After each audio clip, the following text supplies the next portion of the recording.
Hi, beautifuls. Welcome back to Women, Wine and Wisdom. I'm Jimmy. I'm Naomi. And today we got an interesting topic for you, but Nay's going to introduce it. So it's all about love. Is love blind? Not love is blind. Is love blind? Is that a question for me? It is. Okay. And for the masses. Yeah. Is love blind? Can you fall in love with someone sight unseen? I feel like there's a few answers to this. So, no, love is not blind. However, Yeah. given certain circumstances, love can be blind. So, for example, obviously the show is because Nay came up with the topic because she watches Love is Blind. But I guess the show, they're hidden, they can't see each other. Yeah. But I do feel like in real life, you can actually have a pen pal and be talking to somebody and actually fall in love with this person. But then when you see them, you might not necessarily be in love with that person, or when you meet them face to face and you see certain traits you don't like. Yeah. Yeah. Yeah. What do you think? No, I totally agree. I think it can be quite difficult because you do have people who are in arranged marriages, for example. Yeah. And a lot of them fall in love sight unseen. Is that how arranged marriages work, though? Generally speaking, they give like a biodata. I know it's quite common in India. Yeah, but I don't think they give you a biodata and they actually show you pictures. And you also meet them sometimes for a bit. So it's not necessarily the same. It's not completely blind. Yeah, it's not completely blind. Partially blind. Yeah, exactly that, yeah. But yeah, the whole premise of Love is Blind is all about people being in pods. They don't get to see each other. Yeah. And so they fall in love through a screen. Okay. And you do find that a lot of people end up saying words like, oh, I love you and blah. Yeah. But then they come out on the other end, actually spend some time with each other and then find out that they don't actually love the person. Yeah, I'm not surprised one bit. I feel like love has conditions. Yeah. And those conditions need to be met. And obviously everyone's conditions are going to slightly vary. But also when you're talking to somebody, anybody can say anything. That's number one. But number two, I feel like when you're so engrossed with speaking to one person. So in the pods, do they only get to speak to one person? No, they get to speak to multiple. Okay. So it's almost like speed dating, just blind, yeah. Okay. So I feel like you'll definitely have a connection with somebody that you speak to throughout. So that's possible. But without truly seeing somebody, being with that person, seeing them in all different types of good health, good mental health, bad mental health, good day, bad day, going through bereavement, going through a promotion. You don't know that person well enough to say you love them, quote unquote. Essentially, I feel like you have to go through different storms with somebody to be able to fully love them. 100%. Yeah. I think I totally agree. I think you need to be able to go through. It's a journey at the end of the day, isn't it? Yeah, life. And people do fall in love, but then they fall out of love. So that's really important. So if people can fall out of love, is love enough? My answer is always no. My answer is always no, because you know what it is? I feel like the reason why I say love has condition is because those boundaries that we put in place are to protect us and to keep a healthy relationship that we want. So it can't love in itself cannot just be enough, because life gets in the way. Yeah. Kids get in the way. Everything we do is a conscious effort. Yeah. And when you like the unconditional love, I think maybe if you're a parent, I don't know. What do you think? Yeah. I think it can be unconditional and even then I still think there's conditions. Like, yeah, definitely. Well, it goes back to the whole nature nurture debate if you're talking about parents, because a lot of people will maybe argue the fact that, is love natural? Can it be, like in certain parts of the world, for example, like some people will argue that do they really love their child if they can give up their child for rituals, or, if you are a surrogate and although that's not your biological child, you're still carrying that baby. So how do you then give it up? So there's those kind of arguments of whether or not love is natural. And on that note, guys, after my holiday, I brought back a bottle of red. I can't pronounce it, but it's Aperitos. I mean, how would you say that? Aperitos. Dry red. Dry red. So nice. I thought I'd bring back some wine to share. I know some of you probably saw it on Instagram that I was posting up some wine. So yeah, thank you for bringing us back some wine. No problem. Cheers. Yeah, it's a hard one, because in regards to the surrogate thing, I think, again, it's a mental thing. Because I do feel like you can condition your mind to think, I'm doing this for somebody and not for me. Yeah. But then again, I don't know how that impacts your body, because when you're carrying the baby, I feel like, your mind can really change. I actually don't know the answer to that one.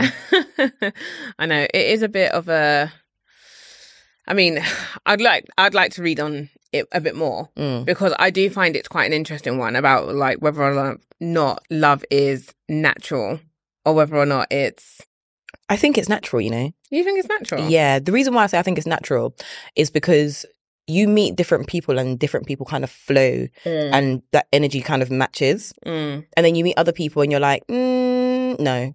Do you get what I mean? And the thing is, I've met people, not necessarily men, but women even. And I'm like, no, I don't want to be friends with you. But the thing is, I couldn't even tell you what it is. It was a natural, I wouldn't say repellent, but it was like a natural, there's something off about you. Do you see what I mean? And then sometimes you meet people and I'm like, I just love your aura. Yeah. There's something about you that's captivating. I'm interested. So I do actually think that love is natural. I just feel like as we get older, we become more mature. And that's why I say it comes with conditions. Because when I think about how I love now and how I loved when I was 16, I feel like it's very different.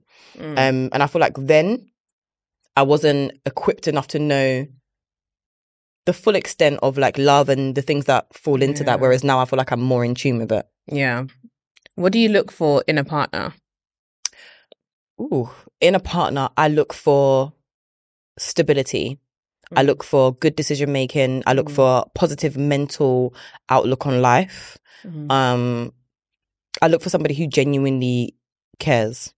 Do you know what I mean? Fine. Yeah. Do you feel like if you didn't meet somebody, like see them physically in the physical, but a guy possessed or said that he had all those attributes, but then you met him in the physical and he wasn't quite your type, maybe he was shorter than you, just not really even for me. Do you feel like you could still fall in love with him? I mean, I'm going to try and say this without being as to the point as possible. My thing is, and I've said this I think on previous episodes, like I need to be attracted to you. So if you're not attractive to me, I'm probably not going to be in love with you. Do you see what I mean? Because there's going to be times where your personality gets on my nerves. At least, what's that? What? I think it's Tony Tone. She says, marry somebody. I think her mum said something like, marry somebody that's fine. So when they annoy you, at least you get to look at them and look at them. You see what I mean? So it's like, I'm not saying you need to be 10 out of 10, but I'm saying that I need to be somewhat attracted to you. So even if we're pen pals and we have all this WhatsApp conversation and it's great, and I meet you and I feel like you look like a frog, I'm not saying that frogs are ugly, but, I don't know how that's going to work in the long term. Yeah. Because I have to be with you every single day and I have to enjoy my view. We all like pretty sunsets and you know what I mean, the moonlight. If you had to like give it a percentage, where would you place like looks above and personality? Personality, I would definitely place above looks, but I just think you need to be somewhat attractive to me. So personality for me is everything because like I said, energy is contagious. We're all going to grow old. We're all not going to look the same as we look now. We're not going to look, I don't even look the same as I looked when I was 16. Do you see what I mean? So like the looks is hit and miss in terms of personality is always going to outweigh it.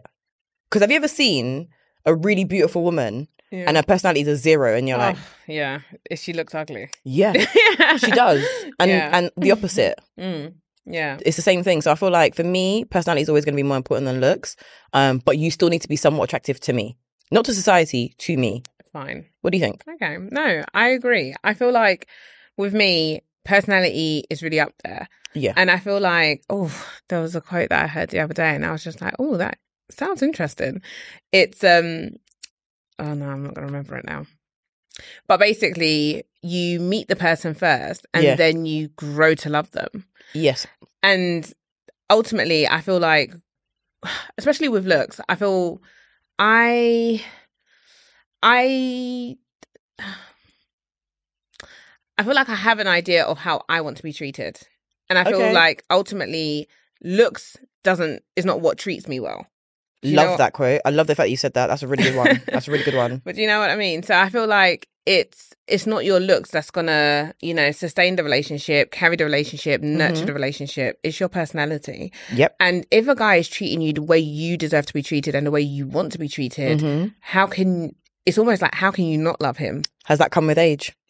Absolutely. Yeah. I was going to say, I know you, and I'm like, had that conversation, and I completely agree. Yeah. At the same time, and I think we've spoken about this before on one of our episodes, but dating mistakes. Yes, there needs to be longevity in your relationship. So I feel like if you're not attracted to that, don't get me wrong, the personality is more important. I still feel like if you feel like you settled in that aspect, particularly, maybe not, it just looks, your eyes will always be open to elsewhere.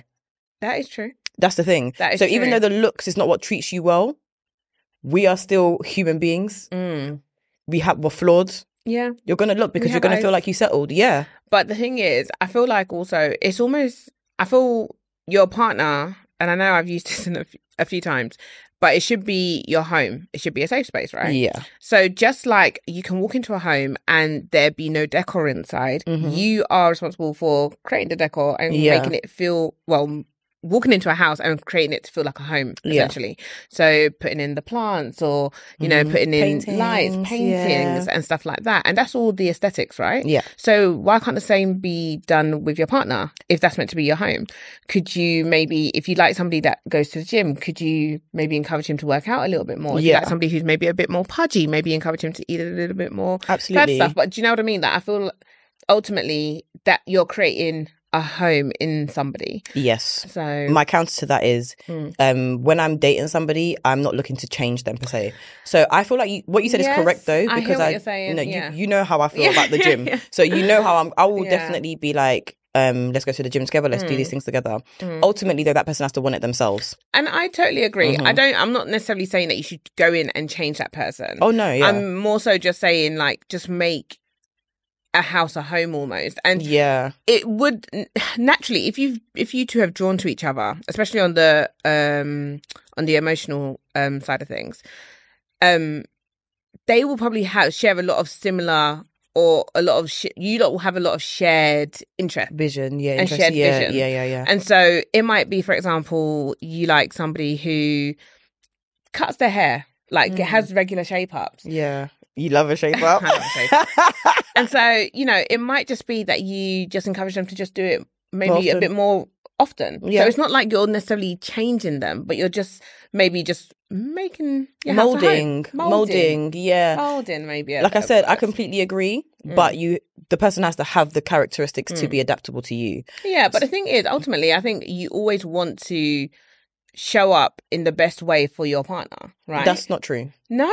If it was true, people wouldn't get comfortable. People would get complacent. Yeah, but then I think that's down to lack of communication in your relationship. You think so? Well, yeah. If my partner, like, I would like to think my partner's very honest with me. Yeah. And I've had it where I've seen it with other people's partners where they'd be honest and be like, baby, putting a bit of weight. Like, but should we go to the gym together? You know what I mean? So I think it's all about having that communication. If you like your partner doing a certain thing, I have, you know, I've known people who have started styling their partners. Yeah, I feel like that's more the styling thing. I think happens more for women to men.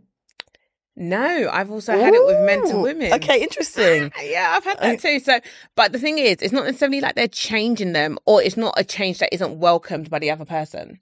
Yes, I agree, but I don't. So, for example, now, I've had a lot of conversations with some guys, and I know you would have as well. They don't often tell their partner the true extent to how they really feel about how you look. Let's not lie. And secondly, when we get comfortable as women in relationships, we actually do not show up as our best selves a lot of the time. Some women do. There's a lot of women that I know that actually do. Me, sometimes I'll be sitting in my bonnet. I'm not even going to pretend. Do you know what I mean? But sometimes I do still show up as my best self. I don't feel like we do that. I don't feel like both partners do that all the time, if I'm completely honest. No, and the thing is, it's not necessarily saying that you have to show up and be like 100% all the time. It's more just because ultimately... Presentable. You're being presentable, but also it's about having that honest communication and just being open with your partner. Ultimately, if you're at home and you're lounging, I'm sorry, don't expect me to sit in makeup. Like, I think that would be unrealistic. So, but, that's what I'm saying, but some people's expectation is that because that's probably how they met you like that. When we're having our conversation and we're really getting to know each other and we're being intentional, those are the kind of things that I would have expected to hear. Or even I would, like I would just hear them talk about those things more that would allude to the fact that that's the type of girl that they like. And I'd be like, that's not me. Sorry. Okay. When we talk about lounging, for example, because we love a lounge. I mean, look at us now. what kind of do you sit in cute loungewear in the house? Do you sit in? Because the reason why I'm asking is because obviously we're saying that we show up as our best selves. I'm being completely honest. I don't personally feel like. Don't get me wrong. I feel like I still look nice when we go out. I will look nice if I'm meeting anybody. Sometimes I might look nice when you come to the house. Just, you know what I mean? But do I show up in my relationship every single day as my best self? I mean, I want to say yes. But ideally, I'm like, cause sometimes I come back from work and I'm tired and I just want to put my bonnet on. Do you know what I mean? Yeah. I mean, no, I don't show up as my best self all the time when it comes to like just sitting around in the lounge. And sometimes, you know, I'll just throw on a tracksuit and whatever. But ultimately, if he turned around and was just like, okay, we've got to get it together. Yeah. Because there are actually cute loungewear. 100%. And some guys actually like girls wearing, like, say, their oversized T-shirts. Yeah. If it belongs to them, potentially, yeah. Exactly, yeah.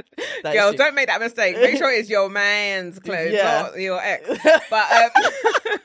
But ultimately, like, those, I feel like, it goes back to those kind of conversations because it's, you know, are you sitting in lounge with hairy legs? Like, or are you sitting in lounge but this is with what I'm saying. shaved legs and still making it look sexy? I mean, I get that men are very visual creatures. Yeah. And so there is an aspect of you just making it look cute and sexy, even if it is loungy.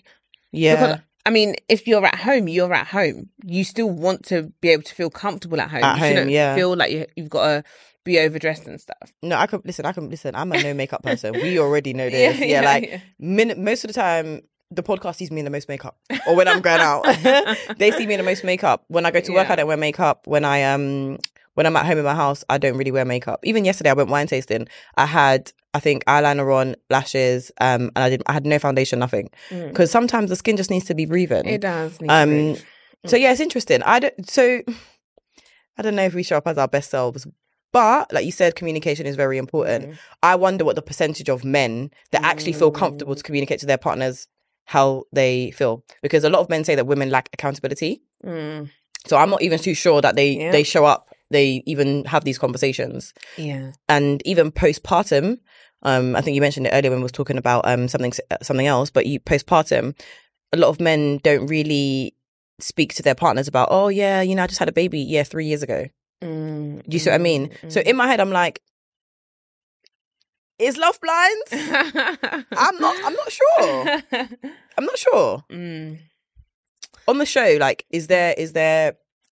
have there been successful marriages from it? Kind of. Okay. It's kind of varied. So they're on the season that just aired was the 4th season. Okay. And there are 2 couples from the 1st season that are still together. None of the couples in the 2nd season are together. Okay. Was it the 2nd or 3rd?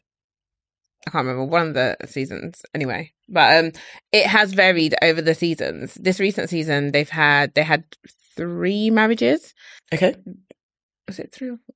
3 marriages, I think, that came out of the show. But they're still very new. It's been a year. Okay. And so time will only tell. Yeah. But ultimately, so far, I feel the show isn't quite proving that love can be blind. Because how old are they roughly? I'd say they vary anywhere between their like mid-20s to early 30s. So that's the time when you're experiencing yourself, you're understanding what you like. This is where you start to learn that love has conditions. That's right. But this is the thing, because even though there have been some marriages that have come out of each season, there have been a lot that have ended in divorce. So in terms of ones that are still standing and marriages that are still together, it's based on that, it's showing that love isn't quite blind. Why isn't love blind for you? Or is it? I feel like you can grow in love.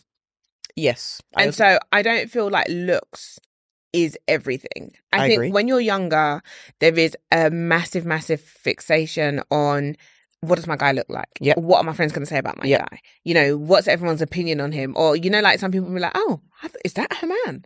You know, or is that his girl? Yeah. And I feel like, is that his girl still a thing? Yeah. I feel like it's less so for women, but is that his girl is a status thing for men. So go on. So I feel like as you get older, being treated well, because you could have had, you know, and I feel like quite a lot of girls have been in that position where they've had maybe the best looking guy or they're the power couple and they look great together. But sis, he's treating you like shit. You know, there's no kind of intention. Your relationship is stagnant. It's not moving. Like, do you know what I mean? Your relationship smells, basically. You need to get out of it, and you need to actually look for somebody who wants to love and nurture the relationship. Love that. And so I feel that love can be blind, because you can, if you choose to focus on dating somebody with intention and choosing to date somebody who loves you wholeheartedly, then I feel like you live a more happier life. But that love has conditions, because life will have conditions. No, even what you just described has conditions, because the person's treating you a certain a based certain on the way. fact that they're treating you a certain so way. you're willing to overlook certain aspects, but that love still has conditions. Which therefore means there's no such thing as blind love. Almost. It therefore means because when I think about it, even with, like, you know, when we talk about it, you've basically given a perfect example. But even that example is because if the guy was not even treating you that great, and it was still like, you would be like, yeah, bye, I'm settling, I don't even need to do this, see you later. That's the thing. So it's like love is blind if you pretend to yourself, but it's not. So do you feel the show is more for, wait, let me reword that. Do you feel the show is purely for entertainment as opposed to actually proving that love can be blind? Then? The thing is, because I've never watched it, I don't want to like pass judgment. So if I'm saying it in reality, if someone said to me, "Oh yeah, love is blind," I would be like, "Oh, they're still young."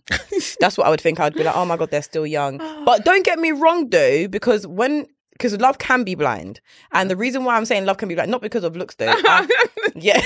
Love can be blind because I feel like when you are in love, love can make you look silly.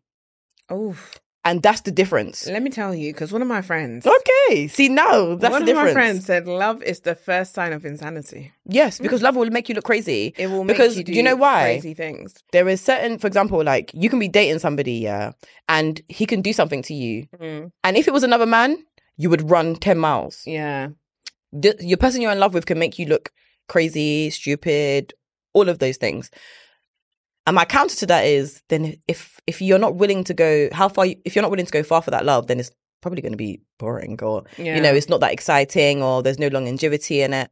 But that's when I think love can be blind, because, for example, let's say you know, a woman is let's say you saw your friend's partner cheating on her, and you told her, she'd be like, no, Kiniko, I didn't see it, because love is blind in that aspect, because love can make you make crazy decisions and do silly things. But in just general, if we're talking about, oh yeah, love is blind, no. Yeah. It's interesting. It is interesting. What do you think about what I just said in terms of like love can make you look crazy? No, I agree. Like literally, my friend said this at, how old are we? It must have been like 14, 15. She'll know when she's listening to this. But hi, friend. When she said love is the first, is like a temporary state of insanity or whatever. That really resonated, because I was just like, that's interesting. It is. And then every time I saw people in love, they would do the craziest things. Yeah. So, yeah. And so, you know, in answer to your question, love can be blind in the mental aspect. Yeah. I feel like it's less so in the physical, and especially for men. Yeah, love is definitely not blind. It's not. Sorry. In fact, let me just rewrite that whole conversation. Love is not blind for men. Not for men. I think more so from a female, possibly, but for men, absolutely. But not. I think even from a female perspective, I genuinely feel like it's the aging effect.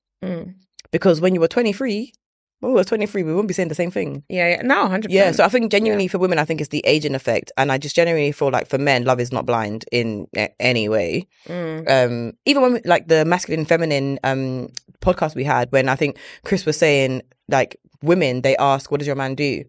Men, they ask, what does your girl look like? Oh, 100%. So that in itself, on the show, has there been any like episode where the man's seen the like woman and he's like, oh, hell no? Or do they pretend? I'm like, oh, I'm going to marry you. I think they pretend. I think the adrenaline of talking to somebody for so long, and when I say so long, I think it's like 10 days or 10 to 14 days. Is that it? And they're in love? Yeah. The show's for show. The show's for show. But like, they see each other and it's just this whole burst of like, oh my God. But they're like on the recent one that that just aired, one of the ladies, Irina, she paired with this guy, and they were like what seemed to be quote unquote in love on the pod. I mean, a lot of people kind of had their views on it, and a lot of people didn't really believe it. But when they saw each other, she was just like, oh, you stare a lot, don't you? Oh, you know, all these things started to come out because you start to see people's mannerisms as well, right? Yeah, of course. And if somebody, imagine talking to somebody and thinking, oh my gosh, we're so in tune, like, you know, we have so much of the same interests and things. Yeah. But then you meet them and they're just like this every time you talk to them. Why are you making so much noise there? I don't know. But that's like, that can be someone's mannerisms. Yeah. That could be someone's, you know, thing that they do. But that's why Love Is Not Blind, because I don't need you to irritate me. So for example, like, I'm noise sensitive, so like that would drive me crazy. Do you know what I mean? That would drive me crazy. So like when someone starts eating and they start smacking their lips, you know, like people have pet peeves. Oh my God, that cannot be seen. Have you? Nah.